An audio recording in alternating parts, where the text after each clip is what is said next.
بسم الله الرحمن الرحیم. نن زمونږ د علم النحو 33 نمبر درس دی. د اسم غیر متمکن باره کې به انشاءالله نن خبره کیږي. اسم غیر متمکن د اسم دوه قسمونه دي، یو ته اسم متمکن وي، یو ته اسم غیر متمکن وي. اسم متمکن هغه معرب وي خو شرط پکې دا دی چې د هغه عامل موجود وي. اسم غیر متمکن هغه مبني دي. اولی مبني دي چې د دې د مبني الاصل سره مشابهت وي، یو شانوالی وي. نو اسم غیر متمکن، نن دا اسم غیر متمکن زده کوو. اسم غیر متمکن داسې اسم ته وایي چې د مبني الاصل مشابه وي، د مبني الاصل په شانتې وي. مشابه معنا په شان. اسم غیر متمکن داسې اسم ته وایي چې د مبني الاصل مشابه وي. اسم غیر متمکن داسې اسم ته وایي چې د مبني الاصل مشابه وي. او مبني الاصل درې دي. مبني الاصل درې دي. اول نمبر فعل ماضي، دا مبني الاصل دی. امر حاضر معروف، دا مبني الاصل دی. او دریم نمبر ټول حروف، تمام حروف چې څومره دي دا ټول مبني الاصل دي. نو دا درې مبني الاصل دي: فعل ماضي، امر حاضر معروف او تمام حروف. مبني الاصل ورته وایي بنیادی مبني دي، دا ذاتی مبني دي. دا فعل ماضي ټول 14 صيغې ذاتی مبني دي. حالت رفعي، حالت نسبي، حالت جري کې په یو حالت کې وي. لکه اوس ضربه دی، نو حالت رفعي کې ضربه، حالت نسبي کې ضربه او حالت جري کې ضربه وي. دا بدلیږي نه. دا قشان د امر شپږ صيغې دي: اضرب، اضربا، اضربو. دا درې د مذکر صيغې دي. او اضربي، اضربا، اضربنا دا درې د مؤنث صيغې دي. نو د مذکر او د مؤنث هر صيغه دا ځان لا مبني ده. اضرب دا حالت رفعي کې اضرب وي، حالت نسبي کې اضرب وي، حالت جري کې اضرب وي، بدلیږي دا نه. دغه شان اضربام حالت رفعي نسبي جري کې یو شان وي. اضربو حالت رفعي نسبي جري کې یو شانتي وي. او داسې د مؤنث دا درې وانه یو شانتي وي. او تمام حروف، څومره حروف چې دي حالت رفعي کې، حالت نسبي کې، جري کې یو حالت کې وي، د دې حالت نه بدلیږي، دا مبني دي. د دې ذاتی مبني دي، ځکه دې ته مبني الاصل وای.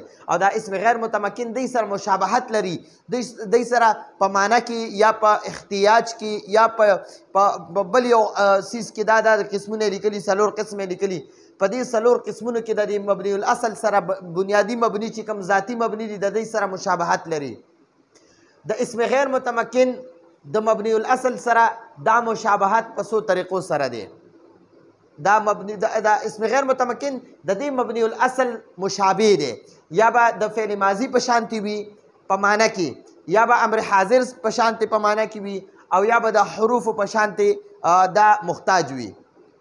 لکه د اسم غیر متمکن، دا اسم غیر متمکن چې دی، د اسم غیر متمکن د مبني الاصل سره دا مشابهت په څو طریقو دی. نمبر 1، یا خو به په اسم کې د مبني الاصل معنوي، په معنا کې به یا ورسره دا مشابهت لري. لکه په عین کې د حمزه استفهامیه معنا ده. حمزه استفهام څه ته وایي؟ حمزه چې کوم د سوال دپاره راځي، استفهام سوال ته وایي. لکه زه تپوس کوم اتضرب زیدن، آیا تا زید ووهلو؟ نو آیا وګوره دا آیا دا دې ته استفهام وایي، د سوال دپاره دی. او د عین معنا ده، عین تذهبو، ته چېرته ځې؟ نو دا عین هم د استفهام دپاره راځي او حمزه هم د استفهام دپاره راځي. نو دا عین چې دی دا اسم دی او اسم غیر متمکن دی. او دا حمزه دا حرف دی، حرف. نو ګوره د اسم غیر متمکن او د دې حمزه دا معنا کې یو شان استعمالیږي. نو عین هم د سوال دپاره استعمالیږي او حمزه هم د سوال دپاره استعمالیږي. نو دلته په معنا کې دا اسم غیر متمکن په معنا کې د مبني الاصل مشابه شو. او حمزه استفهام او حرف ته، او حرف مبني الاصل دی. دلته کې د مبني الاصل درې قسمونه دي: فعل ماضي، امر حاضر معروف او ټول حروف. نو هغه ټول حروف کې یو حمزه هم دی، حمزه استفهامیه. نو دا عین دا اسم غیر متمکن دی، اسم دی. او دا حمزه دا حرف دی. نو ګوره د اسم او د حرف معنا یو شانتي شوه، یو شانوالی پکې راغی. نو ځکه دته د اسم غیر متمکن ته د مبني الاصل مشابه وایي. او هیهات نه دی، هیهاته، هیهاته معنا ده لرې شو، دور هوا. او دغه شان د هیهاته اسم دی، اسم. ټیک شو جی؟ دې ته اسم فعل وایي. دې اسم او معنی د فعل ده، نو ځکه ورته اسم فعل وایي. نو هیهاته دا اسم دی او د ده معنا ده لرې شو. او یو اوس د د معنی د فعل ماضي سره یو شانتې شوه. بعوده معنی هم د لري او بعوده فعل ماضي دی او هیهاته اسم دی. نو د دې اسم معنی د فعل ماضي سره یو شانتې شوه. د هیهاته معنی هم د لرې شوه او دغه شانتې ګورئ جي هیهاته معنی ده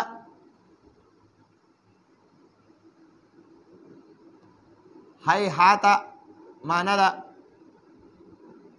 لرې شو او دغه شان د بعوده معنی هم د لرې شو. نو ګورئ د دې دواړو معنی یو شان شوې. دا فعل ماضي دی او دا اسم دی اسم غیر متمکن. دې ته اسم فعل وایي اسم فعل. دې اسم خو معنی د فعل ده. د بعوده فعل ماضي ده او د هیهاته اسم دی. نو وګوره د هیهاته چې دی دې ته اسم غیر متمکن وایي او دا د فعل ماضي سره معنی کې یو شانتې ده.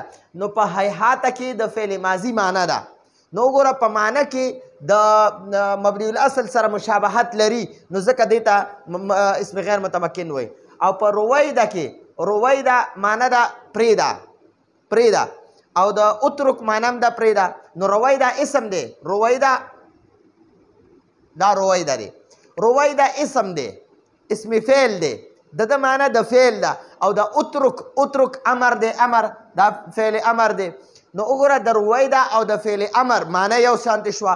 نو دلته کې اوس دا په معنی کې یو شانتې شو. نو دا دته اسم غیر متمکن وي او دا په معنی کې د مبني الاصل په شانتې وي د فعل امر په شانتې وي. او په رویده کې د امر حاضر معنی ده او ماضي او امر دا مبني الاصل دي. اوس دویم نمبر وګورئ یا چې څنګه یو حرف د بلې کلمې محتاج وي لکه من دی من.